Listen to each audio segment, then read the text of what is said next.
नमस्कार। स्कूल विद्यार्थी चैनल में आप सभी का बहुत बहुत स्वागत। मेरा नाम है सोनाली जाधव। स्कूल विद्यार्थी ये चैनल खास करके स्कूल गोइंग स्टूडेंट्स और उनके पेरेंट्स के लिए बनाया गया है ताकि उनको पढ़ने में थोड़ी हेल्प हो जाए।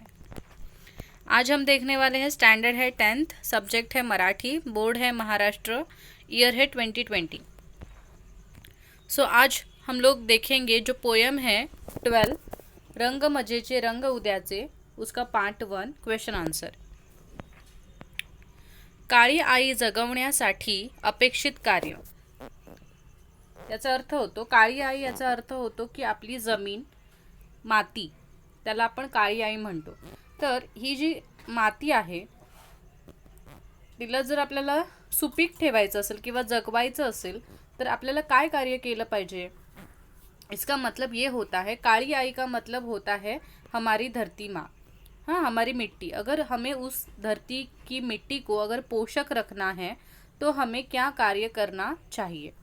क्योंकि आपने साइंस में पढ़ा ही होगा कि सॉइल इरोशन बहुत होता है और मिट्टी का मतलब फर्टाइल सॉइल जो होती है वो बहुत कम रह गई है हमारी धरती पर, क्योंकि हमने बहुत सारे उसमें पेस्टिसाइड्स यूज़ किए हैं, केमिकल्स यूज़ किए हैं, और उसकी वजह से हमारी जो मिट्टी की क्वालिटी है वो बहुत ही कम हो चुकी है। ठीक है, तो वो क्वालिटी बढ़ाने के लिए हमें क्या करना चाहिए, ये यहाँ पे आपको क्वेश्चन पूछा है। पहला है देशी झाडे लावणे। ओके। सेकंड, डोंगरावर बिया पेरून रान वाढवणे। तिसरं, शेतकऱ्यांना मदत करणे। या 3 गोष्टी करून आपण काय करू शकतो का आपल्या काळ्या मातीची सुपीकता वाढवू शकतो। पहिला आहे देशी झाडं लावणं। देशी झाडं म्हणजेच जी ओरिजिनल भारतातलीच मुख्यतः झाडं आहेत। आता तुम्हाला माहिती आहे की मार्केटमध्ये अशी अनेक फळं येतात जी ओरिजिनल भारताची नाही आहेत, जी बाहेरून मागवली जातात, किंवा आता ते पीक आता आपण भारतात घ्यायला सुरुवात केलेलं आहे, जसं की ड्रॅगन फ्रूट आहे, किवी आहे। हे भारतातली ओरिजिनल फळं नाही आहेत, ती आत्ता आपण लावायला सुरुवात केलेली आहेत। पण त्या पिकांमुळे जमिनीची चांगली किंवा मातीची सुपीकता वाढत नाही खरं तर, कारण जी आपली देशाची जी पिकं आहेत किंवा देशाची जी देशी झाडं आहेत जर ती आपण लावली तर मातीची सुपीकता त्यामुळे नक्की वाढते। त्याच्यामुळे देशी झाडं लावली पाहिजेत।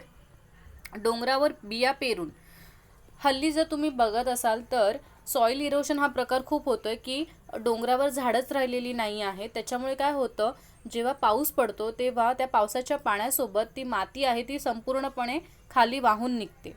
पण जर डोंगरावर झाडं असली तर काय होतं की ती माती वाहताना त्या झाडांमध्ये अडकून राहते, झाडांच्या मुळांमध्ये अडकून राहते, आणि त्याच्यामुळे ती जी माती आहे ती डोंगरावर तशीच व्यवस्थित राहते। पण डोंगरच ओसाड झाल्यामुळे काय होतं, सगळी जी माती आहे ती खाली येते आणि डोंगरावर मग ते कोरडे पडते, ओपन होतात, म्हणजे फक्त दगडच राहतात त्या डोंगरावर, माती नावाचा प्रकार राहतच नाही।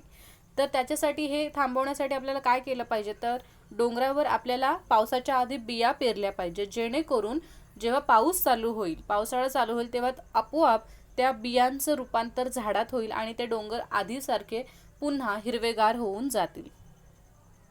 त्यामुळे माती परत सुपीक व्हायला चालू होते। पुढे आहे शेतकऱ्यांना मदत करणे। आपल्याला जरी हे काम करता आलं नाही, आपण वेगवेगळ्या आपल्या कामात बिझी असलो तरी शेतकरी हा मुख्यतः मातीशी कनेक्टेड असतो आणि झाडांशी कनेक्टेड असतो। त्यामुळे जर आपण शेतकऱ्यांना ह्या कामामध्ये मदत केली तरी सुद्धा ते काय करतात, काळी आई जगवण्यासाठी नेहमी प्रयत्न करायला तयार असतात। त्यामुळे आपल्याला त्यांना सुद्धा मदत केली पाहिजे। तर ह्या 3 गोष्टी आपण करू शकतो। हमें ज़्यादा से ज़्यादा जो ओरिजिनल भारतीय जो पेड़ है वो लगाने चाहिए। डोंगर मतलब जो पहाड़ होते हैं उन पे हमें बीज बोने चाहिए ताकि जब बारिश आए तो उस बीजों का रूपांतर पेड़ों में हो जाए। और ज़्यादा से ज़्यादा हमें किसानों की मदद करनी चाहिए, क्योंकि किसान हमेशा मिट्टी से और पेड़ पौधे से कनेक्टेड रहते हैं। नेक्स्ट है जेथे दृष्टी पोहोचते असे ठिकाण। हे तुम्हाला एका शब्दात बोलायचं आहे की दृष्टी म्हणजे तुमची नजर जिथपर्यंत पोहोचते ते ठिकाण काय आहे या कवितेमध्ये, तर ते आहे फुलाफुलांचे दाट ताटवे। फुलाफुलांचे म्हणजे सगळीकडे फुलंच फुलं, दाट म्हणजेच काय, आपण बोलतो ना घनदाट अरण्य आहे, घनदाट जंगल आहे, म्हणजे भरपूर प्रमाणात फुलंच फुलं। ताटवे म्हणजेच काय, त्यांचं ग्रुप, जसं की थोडा पुष्पांचा जर ग्रुप असेल तर आपण बुके म्हणतो त्याला, बरोबर, पुष्पगुच्छ. पण कधी कधी काय होतं, आता सुद्धा सीझनमध्ये सप्टेंबरच्या महिन्यामध्ये कास पठारावर, सातारा साईडला कास पठारावर सगळीकडे फुलंच फुलं फुलली असतात, त्यांना म्हणतात फुलाफुलांचे ताटवे. ओके. सो फुलाफुलांचे लेखक काय म्हणते, इथे प्रश्न विचारलेला आहे की तुमची जिथे जिथे दृष्टी पोचते असं कुठलं ठिकाण आहे, तर फुलाफुलांचे ताटवे.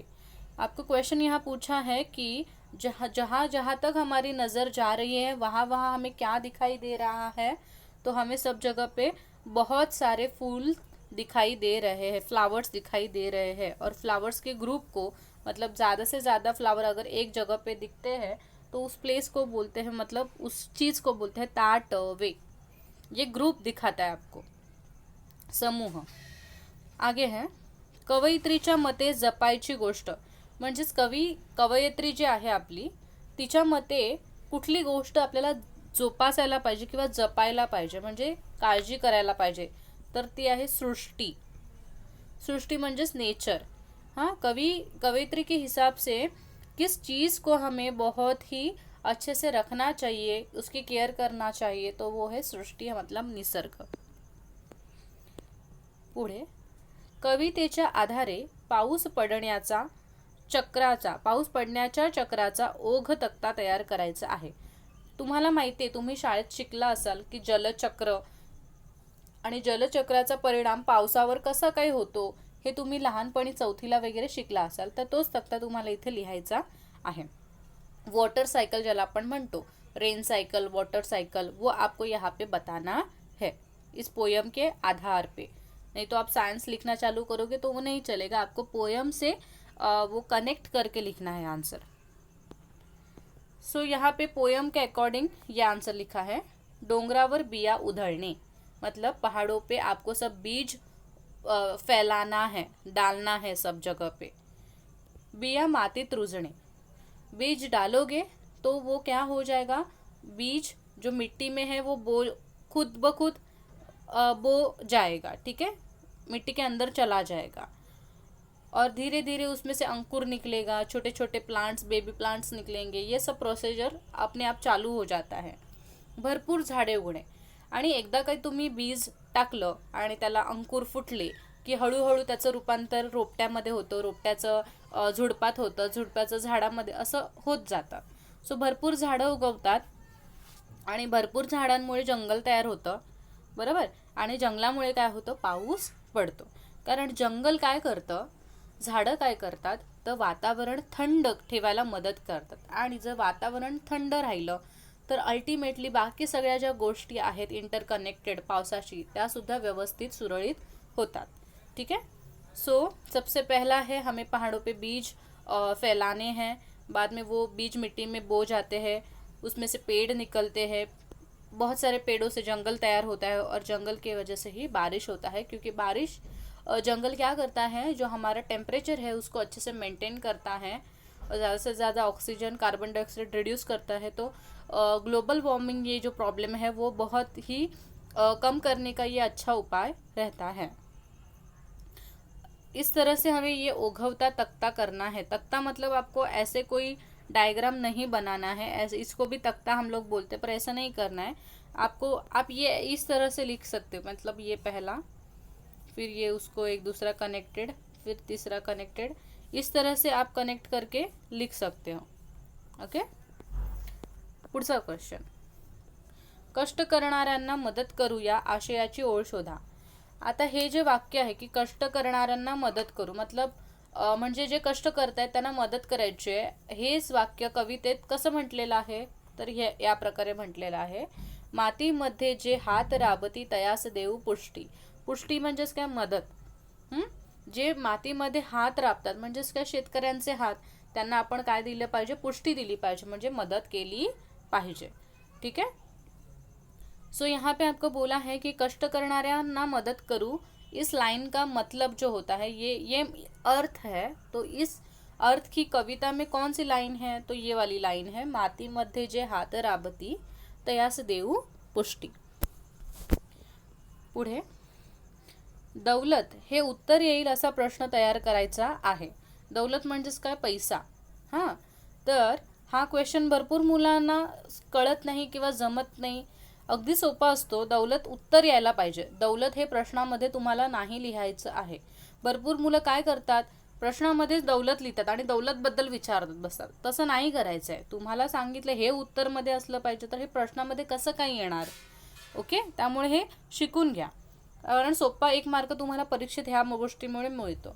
प्रश्न बघा मी काय बनवलेला आहे. यंत्राच्या संगतीने मानवाला काय मिळेल. मग त्या कायच्या ठिकाणी तुमचं उत्तर येणार दौलत मिळेल. जर माणसाने यंत्र म्हणजे टेक्नॉलॉजीचा उपयोग केला, तर आता बघा तुम्ही कम्प्युटर यूज करताय, सॉफ्टवेअर इंजिनियर आहात किंवा कुठल्याही तुम्ही काही करताय, तुम्ही कसल्या ना कसल्या मशीनची मदतच घेताय ना. साधं कॅल्क्युलेशन करायला आपण कॅल्क्युलेटर जे वापरतो ते पण मशीनच आहे. आणि या मशीनच्या सहाय्यानेच आपल्याला काय मिळतं, मानवाला काय मिळणार आहे, तर दौलत. आपण पगार त्याच गोष्टीचा करतो. जेव्हा आपण काहीतरी जॉब करतो तेव्हा आपला मशीनशी कुठला ना कुठला संबंध येतोच. किंवा आपला जरी प्रत्यक्ष पद्धतीने आला नाही तरी आपण कोणाच्या हाताखाली काम करतोय त्याचा कोणाचा तरी मशीन बरोबर संबंध येतच असतो. त्यामुळे जर आपण यंत्राच्या संगतीने काम करत राहिलो तर आपल्याला काय मिळतं, तर त्याचं उत्तर आहे दौलत मिळते. अशा प्रकारे तुमचं कायच्या इथे आन्सर दौलत आपोआप येतं. सो अशा प्रकारचा प्रश्न तयार करायचा आहे. सो आपको यहाँ पे क्या बोला है कि दौलत आपका आंसर आना चाहिए, ऐसा आपको क्वेश्चन बनाना है. तो यहाँ पे मैंने बनाया है कि यंत्र के संगत के वजह से, यंत्र मतलब कोई भी यंत्र, अगर आप उसकी हेल्प लेते हो तो इंसान को क्या मिलता है, तो पैसा मिलता है. पैसा को क्या दिया है, दौलत. तो ये ऐसा क्वेश्चन आपको बनाना है कि जिसका आंसर क्या आए, दौलत आए. क्योंकि यंत्र के साथ आप जब काम करते हो तो आपको क्या मिलता है, इन रिटर्न में पैसा मिलता है, और पैसे को ही दौलत बोलते हैं. आता हा प्रश्न आहे, संकल्पना स्पष्ट करा. संकल्पना म्हणजेच कॉन्सेप्ट. ओके, आपको कॉन्सेप्ट यहाँ पे क्लियर करना है. सो पहिला प्रश्न आहे तुम्हाला, आभाळाचे छत्र असे 2 शब्द तुमच्या कवितेत आलेले आहेत. त्याचा अर्थ म्हणजे ही संकल्पना म्हणजे नक्की काय आहे, आभाळाचे छत्र म्हणजे नक्की काय, त्याबद्दल तुम्हाला लिहायचं आहे. आभाळाचे छत्र म्हणजे आभाळ रूपात असणारे छत. आपण बोलतो ना की माझ्या डोक्यावर आभाळाचं छत आहे. आभाळाचं छत म्हणजे तुम्हाला माहिती आहे ना. आता हे समजा तुमचं घर आहे, बरोबर, आपण लहानपणी चित्रात काढतो, मग ह्याला आपण काय म्हणतो, छत म्हणतो. ठीक आहे. तसं कवी इथे काय म्हणतो कवितेत, की हे जे ढग आहेत किंवा हे जे आभाळ आहे माझ्या घराच्या वरती, ते सुद्धा काय आहे, माझ्यासाठी छतच आहे. लाईक काय बोलतो आपण, निवारा, एक प्रकारचं एक छत आहे. पुढे सांगितले, आभाळ म्हणजेच आकाश. काही काही जणांना कळणार नाही की आभाळ म्हणजे काय, कारण आकाश हा शब्द लगेच कळतो, आभाळ कळत नाही. त्यामुळे ते खाली लिहिले की आभाळ म्हणजे आकाश. या आकाशाखाली संपूर्ण सृष्टी असते, बरोबर. आपल्यासाठी आपल्या घराचं छत हे असतं इम्पॉर्टंट, पण या संपूर्ण सृष्टीसाठी तिचं छत काय असणार, तर आपण जे वरती बघतो ते याला आपण छत म्हणतो. आता आपण स्वतः घरात आहोत तर आपण वरती बघतो तर आपल्याला सिलिंग दिसतं, मग आपण त्या म्हणतो की आमचं ते छत आहे. पण जेव्हा तुम्ही बाहेर जाता, ओपन ग्राउंडमध्ये मैदानात उभं असतं, तेव्हा तुम्ही वरती जेव्हा बघता तेव्हा तुम्हाला काय दिसतं, आकाश दिसतं, आभाळ दिसतं. आणि पृथ्वीसाठी तेच काय आहे, छत आहे. त्यामुळे तिथे लिहिले, पृथ्वीसाठी आकाश हे जणू घराच्या छताप्रमाणेच आहे, म्हणून इथे आभाळाचे छत्र असा शब्दप्रयोग केलेला आहे. असा जो शब्द आहे तो वापरलेला आहे. सो छत्र म्हणजे छत्री वगैरे असा प्रकार घ्यायचा नाही. छत्र म्हणजेच काय, छत. ओके. सो यहाँ पे हिंदी में थोड़ा सा बताती हूँ. आभाळाचे छत्र का मतलब होता है आभाळ रूपात असणारे छत, मतलब आभाळ के रूप में हमारे ऊपर जो छत होता है उसको बोलते हैं. तो आभाळ का मतलब क्या होता है, आकाश होता है, स्काई. ठीक है, आसमान जिसे हम बोलते हैं. तो हमारे लिए हमारी घर का जो छत होता है वो इम्पोर्टेंट होता है. ठीक है, पर जो पूरी पृथ्वी है उसके लिए, संपूर्ण सृष्टि के लिए जो आकाश है वही उसका क्या है, छत है. आसमान ही उसका छत है और पृथ्वी को वही लगता है. मतलब अगर पृथ्वी का घर है, ये पृथ्वी उसको अगर खुद को घर समझती है तो वो छत किसे समझेगी, जो उसको दिखता है. तो क्या दिखता है उसको, आसमान दिखता है. तो पृथ्वी के लिए आसमान उसका क्या है, छत है. आगे जाएंगे. आकाशाखाली म्हणजेच आभाळाच्या छत्राखाली माणसांना समाधानाची जाणीव होते. आणि हा अनुभव तुम्ही सगळ्यांनीच मे बी घेतला असेल. जेव्हा तुम्ही बाहेर कुठे फिरायला जाता तेव्हा तुम्ही जेव्हा अशा मोकळ्या मैदानात झोपता किंवा अशा ओपन प्लेसवर जेव्हा बीचवर झोपता आणि तुम्ही जेव्हा झोपून आकाशवरती बघता तेव्हा तुम्हाला खूप समाधान वाटतं, एकदम रिलॅक्स वाटतं ते आकाश बघून, त्या आकाशातले ढग बघून. आणि हेच इथे कवयित्रीला सुचवायचं आहे की खरं जे समाधान आहे, सॅटिस्फॅक्शन आहे, ते संपूर्णपणे निसर्गावरच आहे. म्हणजे तुम्ही जेवढा वेळ निसर्गाच्या सानिध्यात घालवाल तेवढं तुम्हाला जास्त समाधान मिळेल. म्हणूनच तुम्हाला एक गोष्ट नोटीस तुम्ही केली असेल की मुंबईच्या किंवा जे सिटी लाईफ आहे त्यापेक्षा जी विलेज लाईफ आहे ती जास्त शांत असते आणि ती जास्त पॉझिटिव्ह असते, कारण ते जास्तीत जास्त निसर्गाच्या सानिध्यात असतात. ठीक है, त्यामुळे कवितेला हेच इथे सुचवायचं आहे, म्हणून तिने सांगितलेले आहे की आभाळाचे छत्र. सो यहाँ पे हिंदी में बताती हूँ कि जब भी आप आसमान के नीचे सोते हैं, मतलब ओपन ग्राउंड में बीच पे सोते हैं और आराम से आप जब आसमान को देखते हैं, आसमानों में से जो बादल है उसको देखते हैं, तो आपको बहुत बड़ा समाधान महसूस होता है, सेटिस्फेक्शन महसूस होता है. और कवयित्री को यही बात बतानी है कि आप जितना नेचर के साथ कनेक्ट रहोगे, आप जितना नेचर का ख्याल रखोगे उतना ही नेचर भी आपका ख्याल रखता है. ओके, आगे सेकंड आहे गर्भ रेशमी सळसळ. याचा अर्थ काय आहे आणि कवयित्रीने हा शब्द का वापरलेला आहे तो आपल्याला इथे वाचायचा आहे. वाऱ्यामुळे झाडांच्या पानांचा आवाज होतो, त्याला पानांची सळसळ म्हणतात. पहिलं म्हणजे तुम्हाला कळलं पाहिजे की सळसळ म्हणजे नक्की काय. बघा, प्रत्येक गोष्टीचा ना एक व्हॉइस असतो, एक आवाज असतो.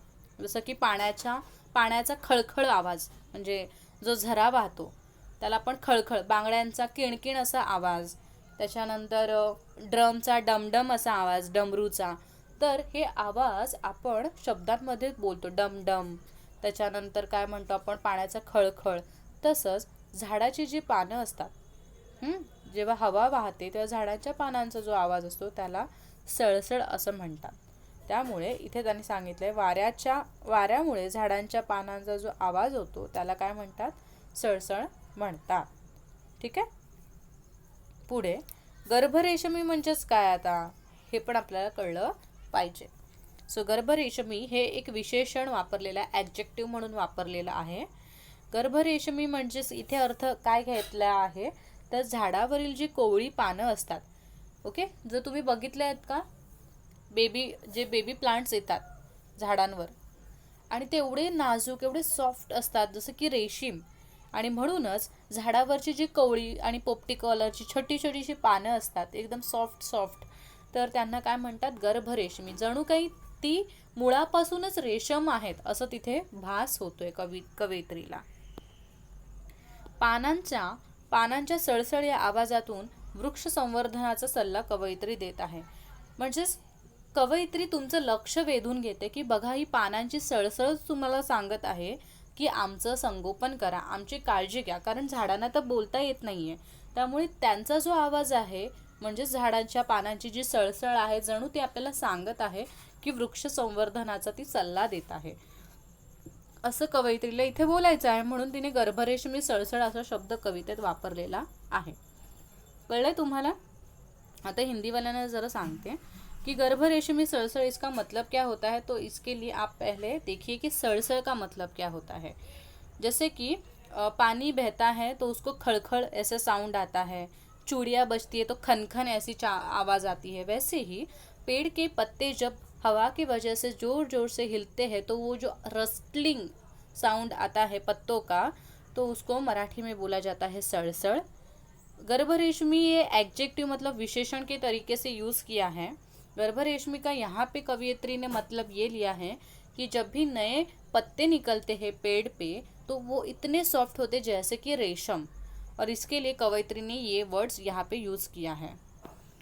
ये सब क्यों बोला है, तो कवयित्री बोल रही है कि जो पेड़ के जो पत्ते हैं उनका जो सड़सड़ ये आवाज़ है वो हमें बता रहा है कि आपको वृक्ष संवर्धन करने का सल्ला, मतलब एक उपदेश दे रहे हैं कि आप पेड़ों को बचाओ, उनको आगे बढ़ाओ.